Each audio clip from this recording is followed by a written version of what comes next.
Good afternoon, everyone, and welcome to our employer-led session for National Apprenticeship Week 2023. In today's session, we're going to focus on how apprenticeships can help businesses to meet their goals. So lots to explore for employers to use the apprenticeship scheme within England to boost your performance and staff retention. So myself and John will go through loads of information today, which hopefully really help to plant that seed for you in using apprenticeships. If it's something that you've never used before, if it is something that you've used before, hopefully to help you identify the ways that you can use it effectively to really drive your business forward. So John, over to you just for a little bit of an introduction around the key areas for today. Yeah, some of the key areas that we're going to be covering this morning, or this afternoon, sorry, what are the apprenticeships? So what are the benefits? Why do we have them? You know, what sort of benefit they can then add to your company? We're going to identify the right apprenticeships for your business and how that can then help to launch your, obviously, to achieve the business goals, and then obviously removing the myth around some of them apprentices as well. We'll finish it off with some questions and answers, some of the frequently asked questions that we currently asked about apprenticeships and any other opportunities that we may or questions we may have based on the information we go through today. Excellent. Nice one. Thank you, John. So just to go through, first of all, what is an apprenticeship? So it's really common for you to think about apprenticeships, and if everybody's listening to this now, I'm sure the first thing that comes into your head is probably a young person on a building site with their hard hat on and their high vis going to learn how to be a plumber, a bricklayer, and particularly tradie works. There's always that kind of first image that comes into people's head, whereas apprenticeships are far greater and bigger than just that. Of course, they are in that field as well, but apprenticeships are across everything we do. And generically, it's workplace learning and training. Now, there's hundreds of apprenticeship standards within the UK that are all focused around upskilling the workplaces across all the various sectors in which apprenticeships are available. So all the learning and training that somebody would go through on an apprenticeship is all linked back to their work environment and their job role. Apprenticeships are actually designed by employers and key sector organisations. So large employers and key regulators for sectors will play a big part in designing the apprenticeship program. So, for example, within the sports industry, for example, someone like CIMSPA, the Chartered Institute for Management and Sport and Physical Activity, will play a massive part in designing the apprenticeship standards to ensure that they meet the need of the sector. So it's not something that your training providers come up with. It is you as employers being represented by people like you to design the right standards to help you upskill your staff. Apprenticeships are split into three key areas. So the criteria, if you like, for the programs are based around knowledge, skills and behaviours. And that's all about knowledge. So what does somebody know? What do they understand? Their skills, what can they do and how can they apply that in the workplace? And their behaviour, how do they conduct themselves within their role? So three key elements to any role to ensure that you ultimately are supporting the right person into the right role within your work. They'll have a mixture of on-the-job and off-the-job training.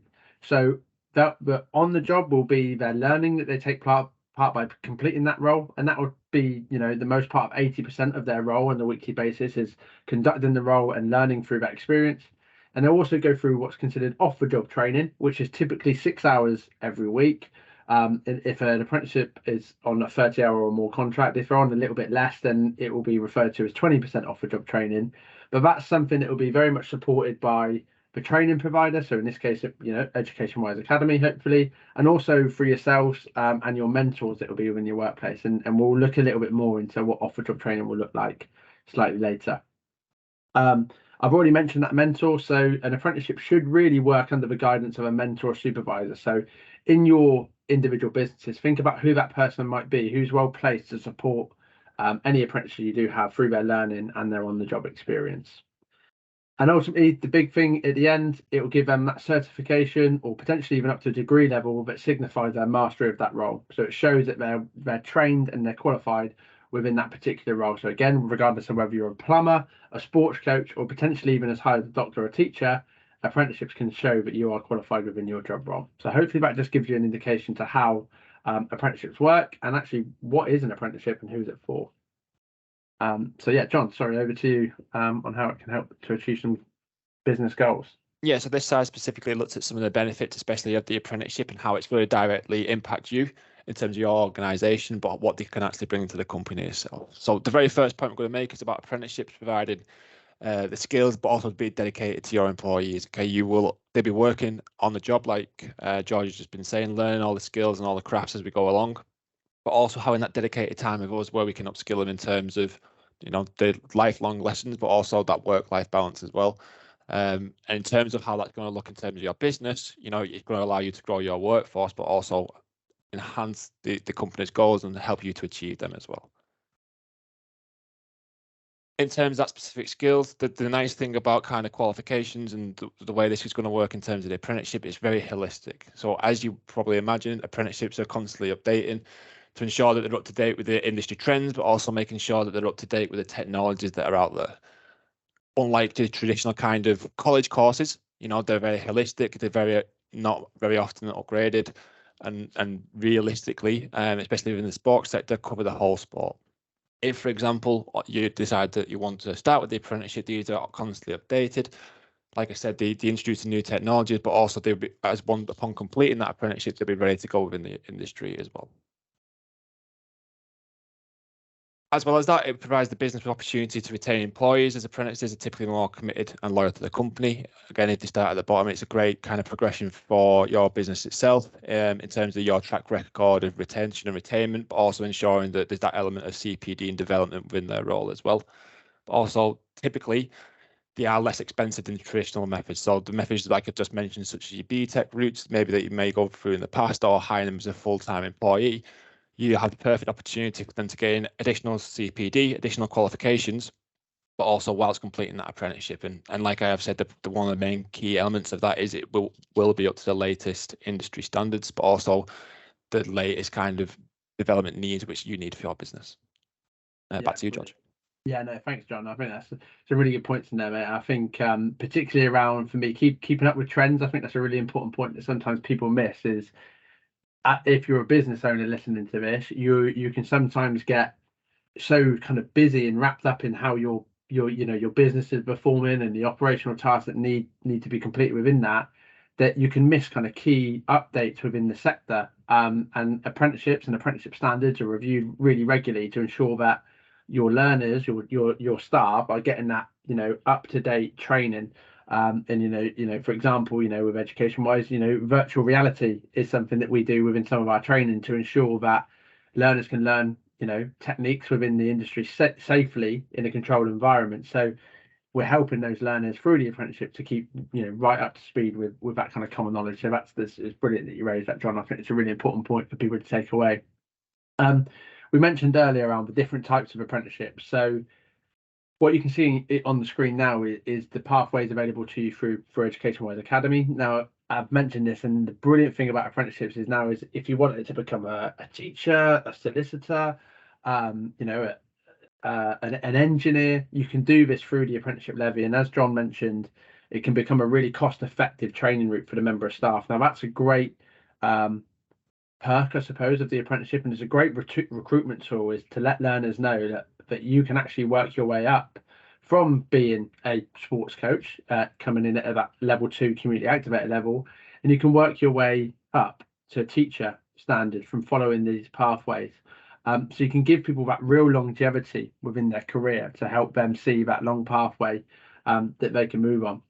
And also think about yourselves as a business and how can this apprenticeship pathway support the quality of provision that your business is giving.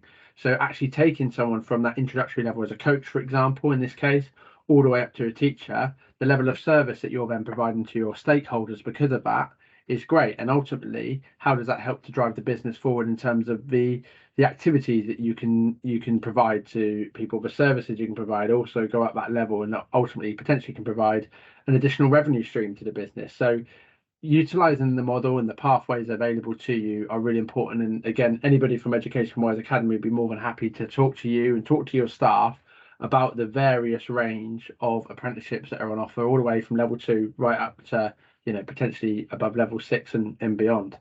So yeah, loads to learn about this. You can always look at the IFATE website, so that's the Institute for Apprenticeships, You can click onto their website. You can literally search any job role. You can filter by level, and you can look at everything out there. And there's hundreds to look at, with more being added all the time as well. So there is something for everybody within here. And again, we'd love to have conversations with you to support you in identifying the right one.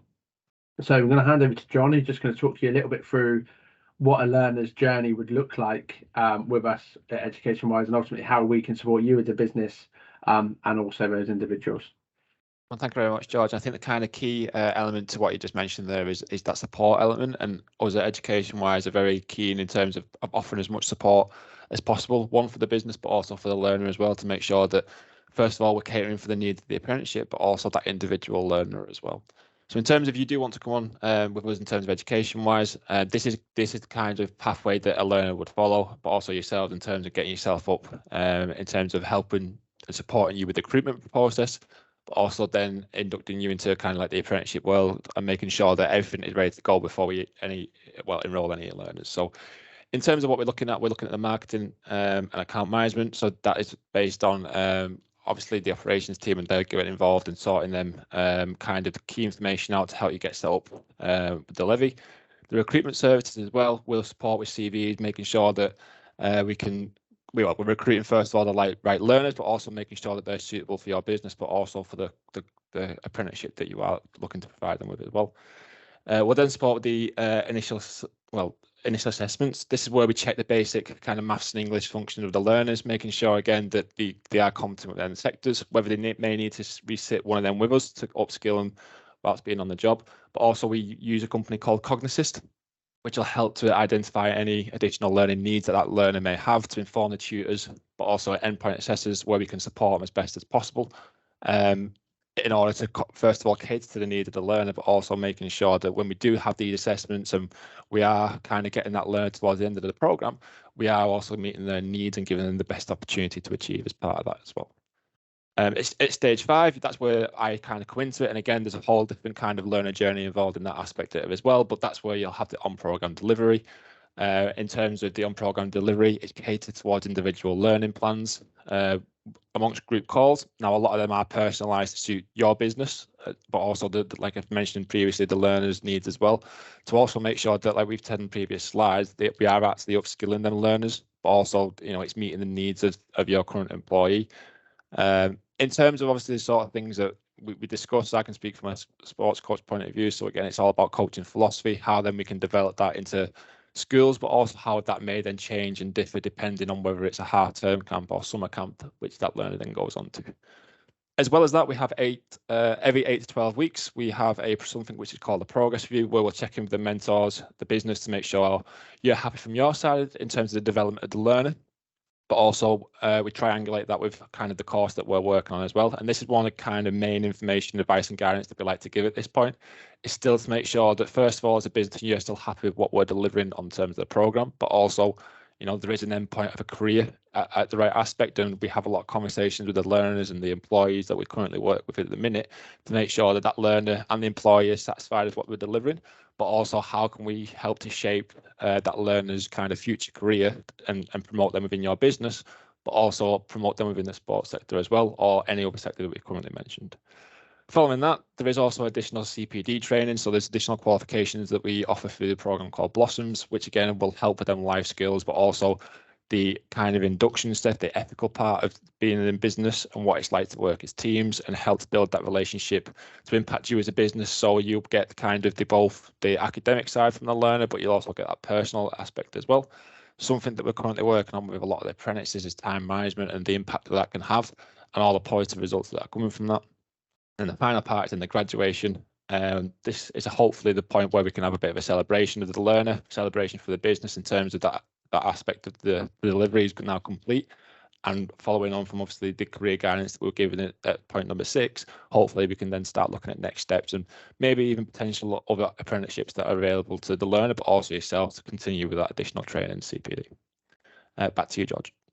Yeah, excellent. No, thank you, John. I think it's really important just to note that that roadmap is designed to ensure that all parties, all stakeholders involved in the apprenticeship achieve that goal. The rigorous support around marketing roles, recruitment service, making sure we get the right person into the roles with you, and then they get that ongoing support throughout their program, and potentially even looking to kind of retain them through another apprenticeship in that pathway as they move on, is all about supporting the business in driving forward, boosting retention, and achieving your goals. And hopefully you can see how rigorous that support will be from education wise to help you get the right people in the right places and ultimately allow them to achieve on a personal level as well. So yeah, we'd love again to be able to take some of you employers watching this through that as we move forward. So one of the key bits for me around the apprenticeship is making sure that you've got, you know, an appropriate apprenticeship strategy, and it's utilizing this offer to the best of its ability. You know, so thinking about, first of all, what are your objectives when using the apprenticeship? So it can be seen sometimes as a cheap labor option, and that's a typical and probably an outdated view of apprenticeships. And I think actually it's a very short-term thinking behind the apprenticeship. And I think if you have that vision for long-term staff retention as one of your objectives, you have that vision of having highly trained staff, and you're looking again for that cost-effective CPD within your business, you're starting to really utilize this offer to the best of its ability and start to notice some of those kind of long-term gains from this program. It's important that you make sure that you've got the right recruitment process. So making sure that you're selecting the right applicant for this opportunity. So that's something that John's already mentioned, that through our initial selection and assessments, that we will help you to make sure that this person is correct for the role and the apprenticeship you're looking for. But is that person that you're recruiting or potentially offering the apprenticeship to, are they actually looking for a career in this sector? Have they spoken to you about their ambitions long term? Do they strike you as someone that's enthusiastic and passionate about their long term development? And it's those kind of people that if you get into this program, you're really going to start to see that long-term benefit of having them within there. Ultimately, what you don't want to be having is someone that's coming in, they're not passionate about this career, and ultimately they're starting the apprenticeship and potentially leaving. That doesn't help you as a business because you're having them to fill that role again. So that recruitment stage, by getting that right, is really going to help you to have that long-term success. And it's going to allow you again to really retain staff and ensure that you're having a highly qualified team through the apprenticeship pathways.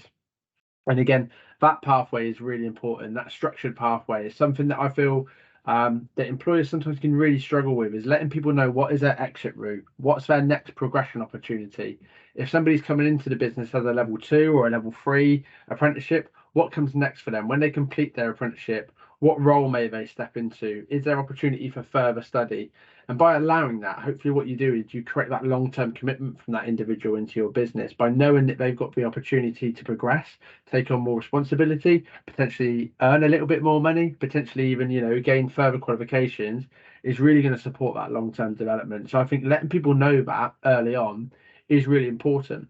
And it can really aid that progression. So 3 kind of key things there for me. If you think about that in the right way and really utilize those key points in your apprenticeship strategy, I can really ensure that you're going to have success. And we've got loads of employers that really value that. And we've got loads of learners that we've worked with that have gone from level 2 all the way up to level 4 in certain areas, and actually now are even acting as potentially mentors or even assessors on apprenticeships themselves. So it can be a really good long-term solution for you.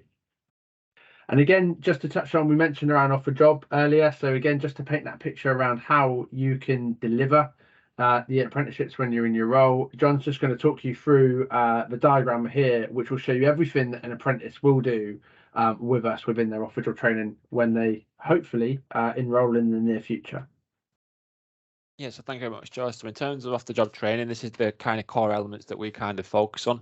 And as you can see, it helps to build that apprenticeship picture for yourself. So if you are slightly concerned that an apprentice is going to go straight into the workplace and start working on all the high-tech things, there are things that we can encourage which will go towards the off-the-job training, but also will help you as a business as well. So the very first thing that we'll look at is job shadowing. So within the first couple of weeks, that's something that we kind of expect to kind of help the apprentice find the feet, but also then to allow key kind of lessons from the experienced members of staff, but also ensuring that they're quite comfortable in this new surroundings that they find themselves in. Like George just said, kind of mentoring is one of the key aspects of what we look for in the business as well. And again, these types of one-to-one meetings that you have to make sure that, you know, the apprentice is looking after, they are learning. If they have any questions and things like that, that's another opportunity for off-the-job training to be used in a correct way. But also, it's a really effective way to kind of manage your own processes. So any CPD that you do want, your learner to go on and to complete, again, that could be a perfect opportunity to highlight that within a one-to-one meeting. Likewise, when the apprentice comes onto weekly calls with myself or another tutor, they'll be part of teaching and learning. So currently all our sessions are 2 hours long, which again will go down as off-the-job training. And mainly these will be online, where we'll begin looking at time writing assignments. We'll give it a certain task that needs to be completed, certain observations they may include, which again will also go towards the off-job hours, but also that additional kind of on-the-job training, where you're able to apply that within the work setting with yourselves, but also then with us as an education provider, that we're able to kind of give them that knowledge, that skills, and behaviours, which George discussed perfectly. Any job simulations that you may run as well. So a perfect example on here is completing an example of an accident report form. Again, that can go down as off-the-job hours, especially within the sports sector at the minute. One of the big ones that we're currently looking at is risk assessments. There's so many risk assessments that have been needed to filled out every single term due to changing weathers, changing environments, changing schools. So again, it's something that at the minute our apprentices are working on quite a lot, and can again go towards that vital element of making sure that you're being compliant as a business, but also why it's important that they are compliant and what legislations they're working towards as well. In terms of the off-the-job training, we do encourage that there's a minimum of 6 hours per week to ensure that obviously the learner is learning, but also progressing within their apprenticeship as well. But there is also opportunities for learners, who are struggling maybe with that off-the-job element, to book a one-to-one support call, especially with the tutors education-wise. And again, we can kind of triangulate that with yourselves to ensure that, like I mentioned previously, we can put an action plan in place for the learner as well. Back to you, George. Excellent, nice one there. Thank you, John. Really comprehensive view of off-the-job training. I think hopefully just paints the picture around how varied that can be. And there's 6 hours. If you think about 6 hours a week on average, by the time you consider some of those things that John's just gone through there, it's not a lot of time really at all. So yeah, really good to be able to see that. So to kind of wrap up then, key or frequently asked questions. So there's 10 key questions in there. Now, hopefully we've touched on most of these within there. I'm just going to whiz through a couple where maybe we haven't touched on, so hopefully you've got everything you need. But ultimately, should you have any questions at all you need to do is email the admin@education-wise.org email address, and the team will put you into the kind of the direction of the person that can help you. So what types of apprenticeships are available? Everything. There's almost an apprenticeship for every job from level 2 up to level 7. So there's loads on offer that can go from beginner right up to degree and higher degree level for everybody. We've mentioned many benefits of apprenticeships: retention, cost-effective training, supporting staff, having a highly quality trade team. There's loads we could go into. The cost associated with starting an apprenticeship program, well, that depends on your business. If you're an SME, there is a co-investment fee that you will pay at the start, so a small fee depending on the program that you start. If you're part of a what's called a levy payer, so that's a large organisation with a wage budget over 3 million, your organisation may have a levy pot that you can spend. So it's really important that you look into that. Loads of levy funds get unspent every year, and it's a use it or lose it type scenario. So if you're a large employer, please get in touch. We can help you with any queries around levy payments as well. Likewise, if you're an SME, we can support you with that. How do you go about finding suitable apprenticeships? Well, there's a Find My Job service through the government, and Education Wise will help you with identifying all your recruitment needs. So please get in touch. What are the legal requirements to recruit an apprenticeship? So there is an agreement between the employer and the apprentice learner that is kind of in line with the ESFA, which is the funding regulations. It's important that you're following minimum wage laws. You've got all the key policies that any business would need, health and safety, safeguarding. But again, these are all the things that Education Wise will help you through and help you to understand all those agreements that you're taking place. As you are setting up a government-led initiative, it's important that you meet the requirements of that, so we can support you with that. Difference between an apprenticeship and internship. Internship typically is an unpaid position. An apprenticeship is a paid position where you're training someone through. So that's a key one there. Best way to manage an apprenticeship program is by having a good training provider and a mentor within your business, and having a full understanding. And Education Wise will offer you a training program where it's actually for your mentors and your leaders in your business to understand the apprenticeship, so we can support you with that. Again, apprenticeships vary, so regardless of what level you're doing, it can vary. The minimum length of an apprenticeship will be 12 months and a day, but it could go up as far as 18, 24 months, maybe even beyond. So it very much depends on the level. And through your enrollment procedures, you'll learn all about that as you go through. And yeah, government funding I've mentioned already. So I think we've probably covered, hopefully all of those 10 frequently answered questions for you. But like I say, if you've got any questions following this meeting, please get in touch with the Education Wise admin at email address, and we'd love to take your queries, and we'd love to hear from you again in the near future. So please get in touch should you have any questions in relation to apprenticeships. So yeah, thank you for your time. Hopefully you understand the benefits of apprenticeships, how you can identify the right apprenticeships, and also you understand now some of our frequently asked questions. So appreciate your time listening, and we will speak soon, hopefully.